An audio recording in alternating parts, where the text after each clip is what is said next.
Hello students, good morning all of you.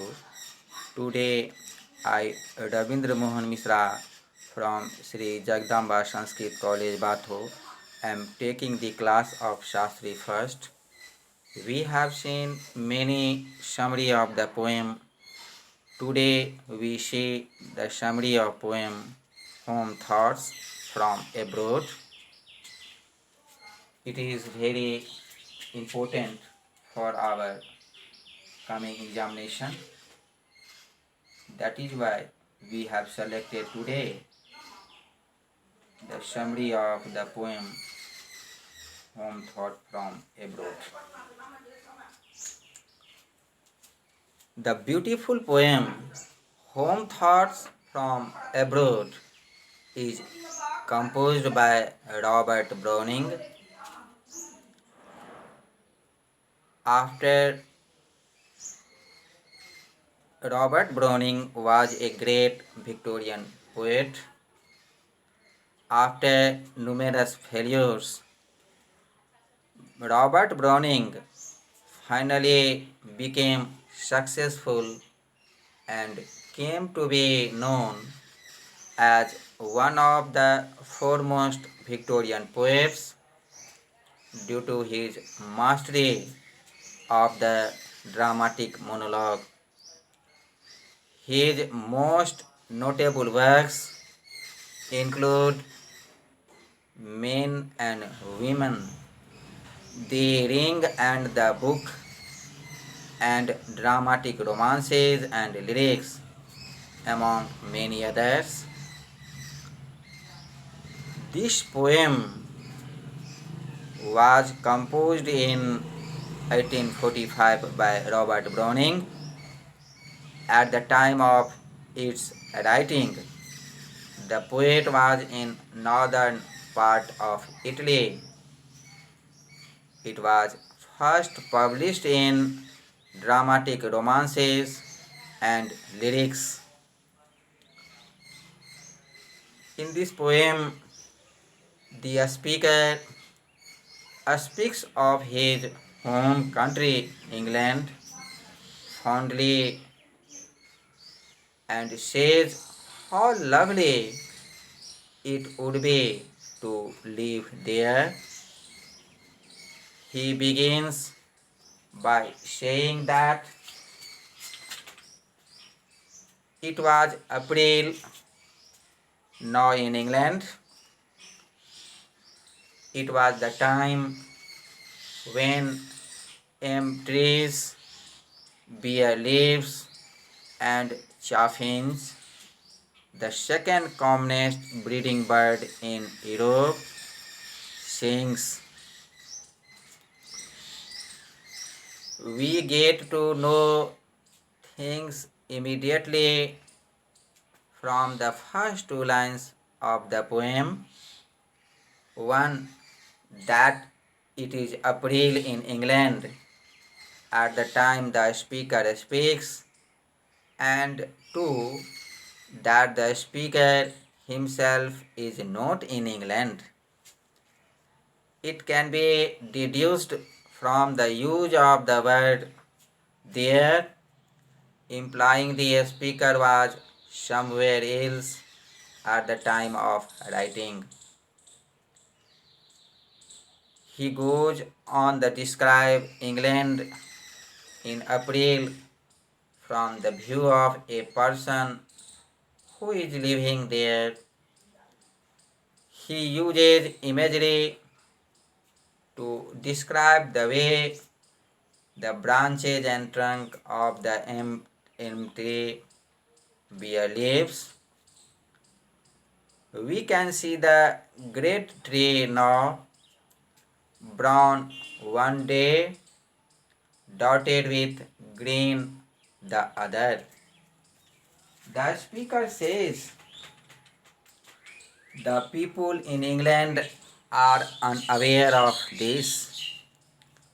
It goes to imply that when at home, the most common things like the sprouting of leaves goes unnoticed. But when far away and home is just in one's thoughts, even the teeniest things are magnified.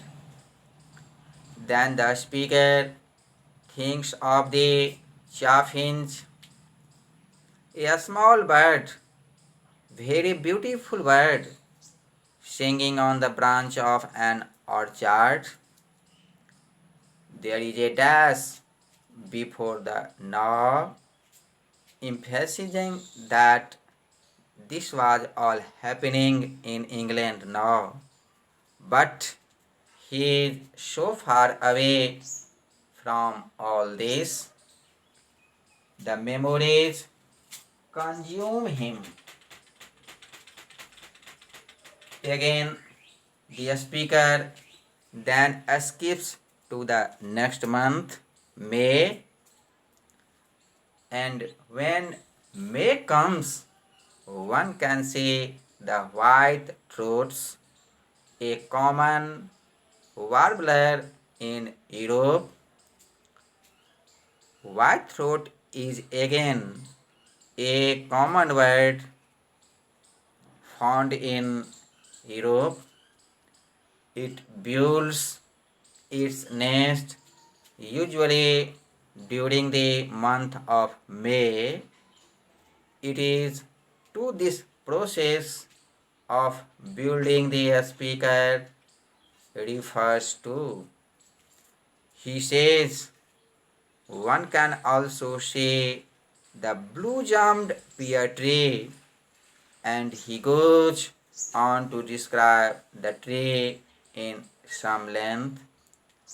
He next speaks of the thrush songs. Then he speaks of all the beautiful fields and flowers. He also speaks of all the swallows that come out during this time. Hark, the speaker says, calling attention to the pear tree. He uses imagery again to describe this pear tree. It is very vivid. We see in front of our eyes a a wide field, and in that field is a pear tree.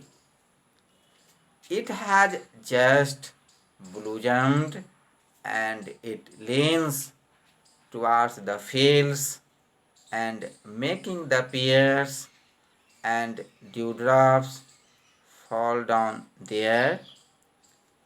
The dewdrops fall from the edge of the bent leaf, giving us a dreamy picture of beautiful nature. He then speaks of the thrush, another bird, and speaks of how it sings every song twice. This is to show that it could sing the song it sang the first time, the one which gave intense pleasure to the listener. It is to show that what it sang was not random. It is built in very creative manner. It is sung in a very fantastic way. The focus then shifts to the fields. The fields are covered with dew in the morning, but as the noon soon comes up, the dew vanishes and the grayish white color of the field changes to a lush green. The noon sun gives life to the fields, and the better cups, which are a kind of flower. The speaker says that these two are the dower of little children. Dower stands for dowry, and it is a present given to the groom from the bride's side as a means to achieve happiness. Now, this custom is spread in a large scale. It in this day appears to be a epidemic. The speaker says that lush green fields and the bright yellow buttercups in the mellow noon sun gives the children much happiness. The children became very happy to see this natural sight. The speaker ends the poem by saying that the buttercups the children see are much brighter than the gaudy melon flower the speaker is seeing right now. The speaker is reminiscing this his time in England, his home, while he is in some foreign place. He further ends the poem by saying that England, his home, was far brighter than the gaudy melon flower he was in front of now. At last, we conclude that the poet Robert Browning captures his love for his home, England, in a beautiful manner through this poem. Though he is far away in a foreign place, he is often reminded of home by the smallest of things. The result of that nostalgia and memories in this poem. And in this way, this poem teaches that we should be very apt and conscious in gaining and finding the value of our prospective life.